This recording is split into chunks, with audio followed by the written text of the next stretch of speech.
According to Eddie Hearn, Canelo Alvarez is open to a crazy clash, quote unquote, with Alexander Usyk for the heavyweight world titles after the Anthony Joshua rematch, assuming Alexander Usyk beats AJ in the rematch. And Usyk's manager says that Usyk would agree. He'll be willing to come down to the weight that Alvarez is talking about. And that weight would be 201 pounds. Now, Alexander Usyk, of course, was fighting at cruiserweight up until 3 fights ago. His first fight at heavyweight was against Witherspoon. Was it Chad? Yeah, Chad Witherspoon. The second fight was against Chisora. The third fight was against AJ. And only in the AJ fight was he above, I think it was only that fight that he was above 220 pounds. I think he weighed about 221 against AJ. Now, I have to assume that for the majority of Usyk's cruiserweight fights, at least at the back end of his cruiserweight career, I have to assume that for the majority of those fights in the ring, he was at least 210 pounds.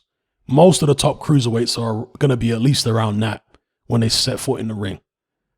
So for Usyk to get down to basically 210 pounds in the ring shouldn't be that much of a stretch, although in practice it can sometimes turn out, as far as I'm told, because I'm a heavyweight, I never had to make weight.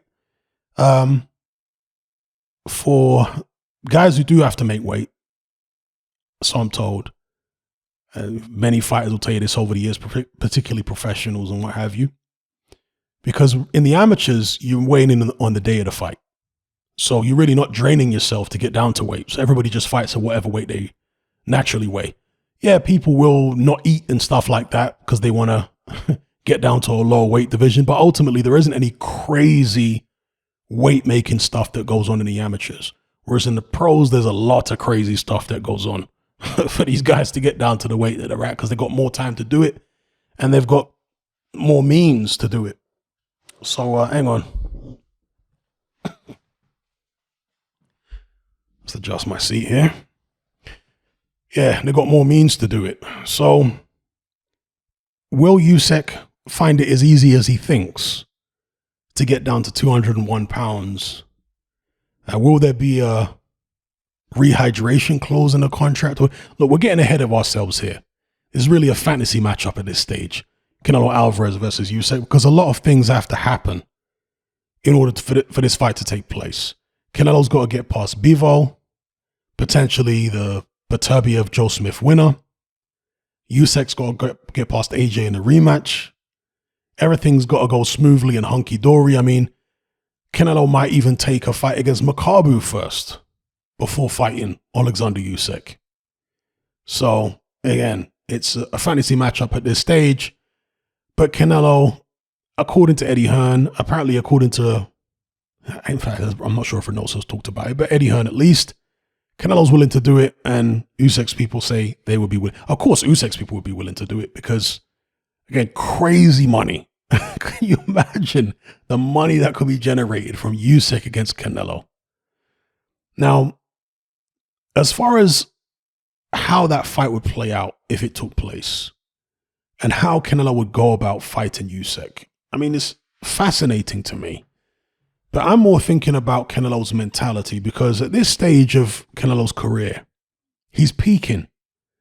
And he feels like he's pretty much invincible right now. This guy lives the life. He's in the gym all the time. He's so dedicated. He is such a machine that he is admonishing other fighters in the gym all the time for not being the machine that he is. Right? Andy Ruiz has talked about Canelo getting on his case, not training hard enough, not being dedicated enough. Ryan Garcia has talked about Canelo being on his case. Same way. You know what I mean? So Canelo is as hardcore as it comes as far as dedication, discipline, living the life, being the consummate professional, and pushing your ability as far as it can possibly go. And this is the rare thing in boxing, an elite fighter at the peak of his powers who's fighting regularly. How many times did Canelo fight last year? Was it like 3 times, 4 times? Crazy for a fighter of this quality to be fighting as often as that. So, and that's one of the keys. You know, many fighters will tell you this.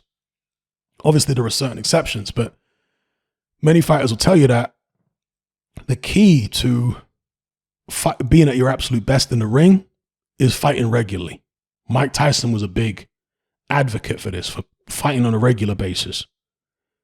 He always used to go back to his early career. You know, later on in Mike Tyson's career, when he was losing fights and having issues, he kept saying that inactivity is the problem, that he wants to fight once a month, just like he did in his first couple years as a pro. He was fighting once a month. He wanted to go back to that. Of course, that never happened. But he felt like that was the key to retaining his old, or regaining, his old form.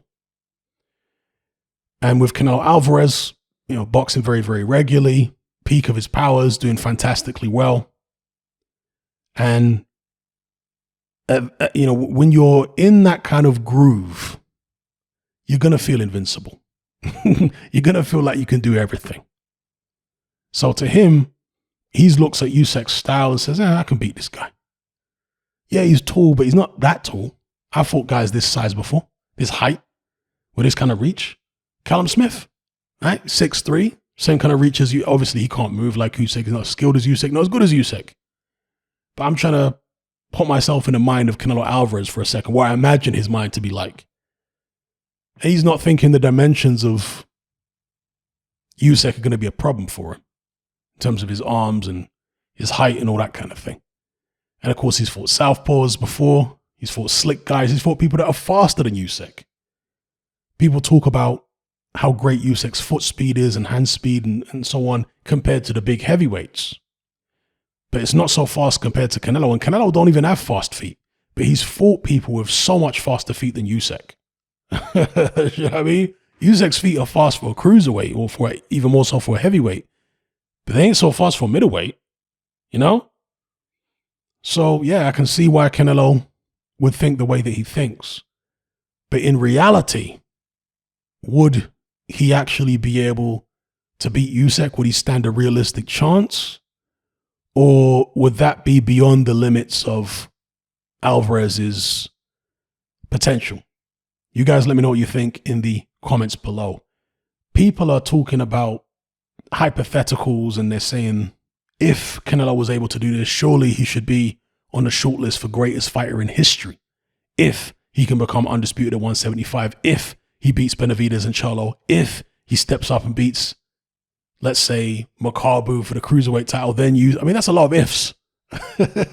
So at this stage, it's just a fantasy matchup. It's just something to get chins wagging and people talking. Perhaps because they're not talking that much about the Bivol fight, you know? In the United States, it probably hasn't gone down that well with the wider public. Who's this Bivol guy? You know? Give us someone that we know. Benavidez, Charlo, even Triple G. The hardcore Canelo fans will be happy with Triple G. The wider public and a lot of the casuals who are not Canelo hardcores, they're going to say, Triple G's washed up. He had trouble in his last fight against the Japanese guy. They're not going to be happy.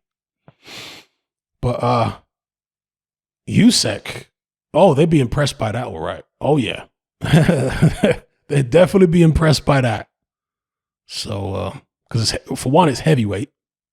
And for two, Usyk knocked off Anthony Joshua. So, yeah, and Usyk, despite not being a massive name in the States, he's definitely better known than Bivol, despite the fact he hasn't fought in the United States very often. You know what I mean? But it's just the fact that the heavyweight division gets more attention globally than the other divisions.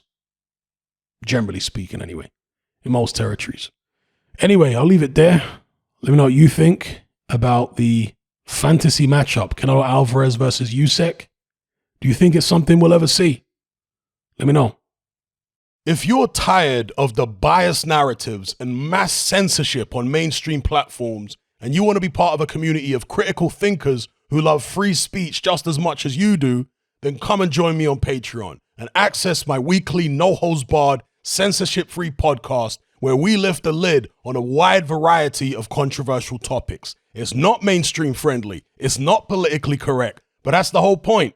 We dare to stand as a beacon of reason against an army of insanity. Just head on over to my Patreon page and select the tier called Hatman Hot Topics. You'll gain access to a minimum of 2 hours of exclusive content every single week, including podcasts, videos, interviews, live stream Q&As, as well as my popular Confessions of a Nightclub Bouncer series. Not to mention a vast back catalog of hundreds of hours of previous episodes. You can listen via the Patreon app with the option to download in high quality MP3. We've also got an Element group where you can come and chat and hang out with myself and other members. Unlike Discord, it has full end-to-end encryption, is decentralized, and is 100% censorship free. You can also send voice notes as well as much larger audio and video files than you can on Discord. So come and sign up on Patreon. There's no contract, there's no commitment, you can cancel at any time, and it's cheaper than a cup of coffee. So I'll see you over there. I'm out.